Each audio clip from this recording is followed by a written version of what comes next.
Hi guys, this is William with Tactical Defense. I've had a lot of students ask me recently about everyday carry, what my loadout is, so I want to do a quick video for you guys, just kind of go over an overview of what I like to carry every day. So for starters, I carry two different blades on me at any given time. I have one is a fixed blade, the other is a folder. So start out, I'm going to go over the folder. This is the Dart knife by Doug Marcadia. And out of all the everyday carry knives I've had, I've carried a lot. I've carried SOG, I've carried Benchmade, I've carried Smith & Wesson, a lot of different kinds. But this one is one of my favorite for a variety of reasons. One, I like the fact that it's very small, it's easy to conceal, so if somebody were trying to grab it, it'd be very hard for them to. And they have no idea that it's even there most of the time. The other thing that I really like about this knife is it gives you options. For one, on the end here, there's a window breaker. So for example, if I'm in an emergency situation and my car is flooded or I'm underwater for any reason, I can use this to break the windshield and get out. The other thing, this knife has the karambit ring on it. And the cool thing about that is that if I am in a combative situation, I don't ever have to worry about losing my weapon because my finger is right in it. So I don't ever have to worry about that. The cool thing that I like about this knife is the wave retention system. And what that is I can actually deploy this knife at my choosing. So I could use this as a tool with or without the blade. So I could be in a situation and I could use this the entire time and inflict a lot of damage without employing the knife. But let's say things get a little heated, I get into a scuffle, I can take that on any part of my clothing. I could use that wave retention system out of nowhere, the knife is out, and then I've taken my attacker by surprise. It gives you options and it gives you quite an advantage from that standpoint. So really, really like this knife. It's a little pricey, but it's definitely worth it. The other knife that I have, actually it's made by Benchmade. The guy that teaches the Special Operations Combative programs, he's been doing it for 15 years. He designed this knife, and it's got a little bit of a different function than the folder. So I carry it actually right here in the middle on the left side. But as you can see, you can't even see it printing at all. But the downside to this blade is that once I pull this out, my attacker knows I have it, and the fight's on. But given that this is a spear point, the main purpose and design of this weapon was to get your primary weapon back into the fight. And the cool thing is, I don't have to switch hands with this blade at all. So let's say I'm in a situation where I can't get to my pistol. And this guy, I'm fighting for my life. I can take this, and this is a great tool to buy me those precious seconds and put distance between me and my opponent. That way, I don't have to drop the knife, I don't have to change hand. But with the knife in hand, because it's so small, I can clear my clothing and I can take my pistol out without ever drawing the knife, and I can grip my weapon so well that I can put accurate shots on target. So for that reason, I really, really like this knife made by Benchmade. It's not nearly as pricey as the other one, but I think for an emergency, last resort, if you can't get to your firearm, this is a perfect deal to buy you a few seconds. Which takes me to my next item, which is my pistol. I have a Springfield XDS. I have mine chambered in .45. I know a lot of people like SIGs and Glocks, and they're very good guns. But the way that this feels in my hand, and the fact that I go to the range once, if not twice a week, just to make sure that I practice with all of these. And you know, I also have a kind of a weird arch curve in my back, so when I carry in the 6 o'clock position, it really fits in flush there, and I don't have to worry about it printing hardly at all. So, just like with any firearm, it's always good to carry an extra mag. So I have an extra mag here. The one I have in there has 5 with one in the chamber, and this carries 6. So it's a little bit of an extended mag, and I can have a total of 7 if I wanted to do a full loadout. Going to my next, it's always good to have something to write with.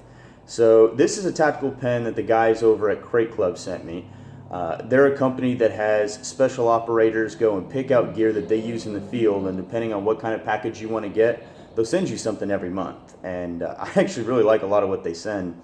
So not only is this a really cool pen, actually writes really well, but here's the thing. When you go into a concert or a venue, there's a lot of places where CH holders cannot go with their guns. Same thing with knives, actually. If you try to get into a concert, they see you have a lockback on you, they are most likely going to take it away. So I've seen them ban guns, I've seen them ban knives, but haven't seen them ban pens yet. And the coolest thing about this pen is it's made of aircraft grade aluminum, and it's got a tungsten tip at the end too. So I can use this as a striking utensil if I have to. So it's good to have something on you, just worst case scenario. So it's a nice little fight pen. Next thing, my other job, I work in the steel industry. So I go out to the warehouse quite a bit, but big fan of Leatherman, have been for a long time. You never know what you might need it for out there, but I've got a lot of cool things on this one. I've got pliers, I've got a saw, I've got a knife, screwdrivers, bottle opener, a lot of cool little gadgets. Always good to have a Leatherman on you. You never know what you might encounter. And actually, this brings me to my favorite non-lethal weapon. And the reason why I say that is that I know people like pepper spray and mace and everything else, but this one is not very expensive. I picked this one up, I think 30 or 40 bucks at a military supply shop. This is the Streamlight ProTac 1L-1AA, 350 lumens on this one, I believe. But it's a flashlight. It's always good to have a flashlight, especially if you're outside walking to your car from the parking lot or whatever. It's always good to have that because sometimes it's better to investigate a situation. You don't have to pull your weapon. You want to know what you're getting into before you ever have to do something like that. But this flashlight I really like because it has two modes on it. One of them is just a regular mode, and then the other one is a strobe. And the reason why I like a strobe is for a defensive situation is that if you ever looked into one of these things, that strobe is blinding. If you put that in somebody's face, if they put a gun on you, let's say you're walking to your car, and you do that to him, he's not going to be able to shoot you while this is going and it's stunning him. Plus, it gives you time to get to your primary weapon and get your gun into the fight. But the cool thing about this one is it has ridges on the end too. So it doubles, I can not just stun, but I can strike with it as well. Buys me a few seconds to change hands and get my gun up. So really, really recommend flashlights for non-lethal. I would get one, just my personal opinion, I would get one with the strobe just for that very reason alone. And, always good to have a flashlight.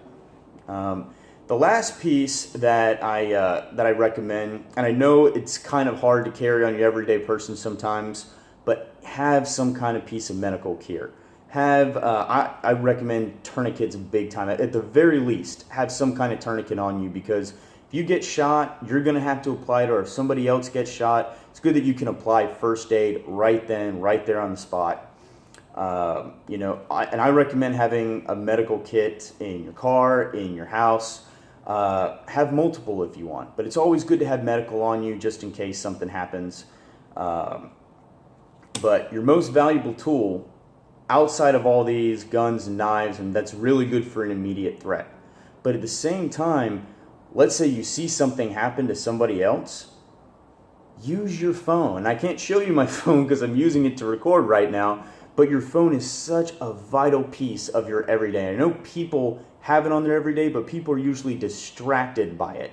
If you need to have a phone conversation, if you're walking to and from the parking lot, you need to be practicing good situational awareness. Finish your conversation in the car and go do your business. Then when you come back in, you can go ahead and call them. Now, I'm not saying you should be on the phone and drive. There's hands-free sets for that. But my point is that when you're outside, you're going around doing groceries, especially this time of year at Christmas, you need to be very, very situationally aware at this time. So anyway, guys, that's just a quick overview of what I carry every day and why. But just like with any of these, guys, train. I couldn't, say that more. train until that muscle memory is formed, and then keep training because you can always learn something new. But guys, until next time, train hard, stay safe, be blessed in Jesus' name. Wish you all a very, very Merry Christmas and a Happy New Year, and I'll see you soon.